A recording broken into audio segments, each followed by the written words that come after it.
దసరా శరన్నవరాత్రి ఉత్సవాలు విశాఖపట్నంలో ఘనంగా జరుగుతున్నాయి. ముఖ్యంగా విశాఖ వాసుల కొంగు బంగారం శ్రీ కనక మహాలక్ష్మి అమ్మవారి ఆలయంలో ఈ రోజు అమ్మవారు భక్తులకి విద్యాలక్ష్మిగా దర్శనమిస్తూ ఉంది. ముఖ్యంగా అమ్మవారు ఈ రోజు సరస్వతీదేవిగా భక్తులకి తెల్లని చీరలో మరి తనకి ఇష్టమైన అమ్మవారికి ప్రీతిపాత్రమైన గులాబీలు చామంతుల అలంకరణలో భక్తులందరికీ కూడా దర్శనమిస్తూ ఉంది.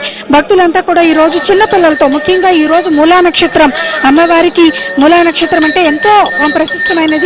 మూలా నక్షత్రం సందర్భంగా అమ్మవారిని ఈ రోజు చిన్నపిల్లలతో సహా వచ్చి ఈ రోజు సరస్వతి అలంకారంలో భక్తులంతా కూడా దర్శించుకుంటున్నారు. మరి విశాఖ వాసుల కొంగు బంగారంగా శ్రీ కనక మహాలక్ష్మి అమ్మవారిని భక్తులంతా కూడా కొలుచుకుంటూ ఉంటారు. ఇక్కడికి వచ్చి ప్రత్యేకంగా ఈ శరన్నవరాత్రి ఉత్సవాల్లో అమ్మవారిని దర్శించుకొని వివిధ అలంకారాల్లో పూజలన్నీ కూడా చేస్తూ ఉంటారు. ఎంతో భక్తి శ్రద్ధలతో ఇక్కడ అమ్మవారికి పూజా కార్యక్రమాలన్నీ జరుగుతున్నాయి. ఇక్కడ కొంతమంది భక్తులు మనతో ఉన్నారు, ఒకసారి వారితో కూడా మాట్లాడదాం. అమ్మ, శరన్నవరాత్రి ఉత్సవాలు ఎలా జరుగుతున్నాయి? ఈ రోజు అమ్మవారిని విద్యాలక్ష్మిగా అందరూ దర్శించుకుంటున్నారు.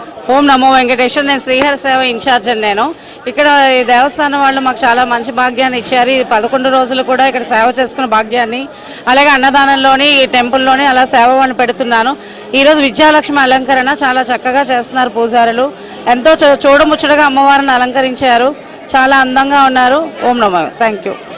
ఇక్కడ చూస్తే కనుక అమ్మవారి రూపాన్ని చూసి మేమంతా కూడా తరిస్తున్నామని చెప్పేసి భక్తులంతా కూడా అంటూ ఉన్నారు. ముఖ్యంగా అమ్మవారి ఈరోజు విద్యాలక్ష్మిగా భక్తులందరికీ కూడా దర్శనమిస్తుంది. దీంతో అమ్మవారి దర్శనం ఎంతో మహిమాన్వితంగా భక్తులంతా కూడా భావిస్తున్నారు. అమ్మవారి దర్శనానికి ప్రత్యేకంగా విశేషంగా ఇక్కడికి చిన్నపిల్లల్ని కూడా తీసుకొని వచ్చి వాళ్ళంతా కూడా అమ్మవారి దర్శనాలు అయితే మాత్రం చేసుకుంటూ ఉన్నారు. ఇక్కడ చూస్తే కనుక మరి శరన్నవరాత్రి ఉత్సవాలు చాలా ఘనంగా అత్యంత వైభవంగా జరుగుతున్నాయనే చెప్పాలి. ఈ మొత్తం విశాఖ వాసులు అందరూ కూడా అమ్మవారిని తమ కొంగు బంగారంగా భావిస్తూ పూజా కార్యక్రమాలన్నీ కూడా చేస్తారు. దీంతో మొత్తం విశాఖలో అన్ని ఆలయాలు కూడా ఆధ్యాత్మిక వాతావరణంతో విరాజిల్లుతున్నాయి. మరి విశాఖ వాసులకి ఎంతో భక్తి భావంతో అమ్మవారిని కొలుచుకుంటూ ఉంటారు. ఎంతో నమ్మకం ఇక్కడికి వచ్చి అమ్మవారి దర్శనాన్ని భక్తులంతా కూడా ఈ శరన్నవరాత్రుల్లో చేసుకుంటారు. ఈరోజు విద్యాలక్ష్మిగా కనక మహాలక్ష్మి అమ్మవారు భక్తులకు దర్శనమిస్తుంది. తెల్లని చీరలో అమ్మకి ఇష్టమైన ప్రీతిపాత్రమైన చామంతుల అలంకరణతో మరి ముగ్ధ మనోహరమైన రూపంతో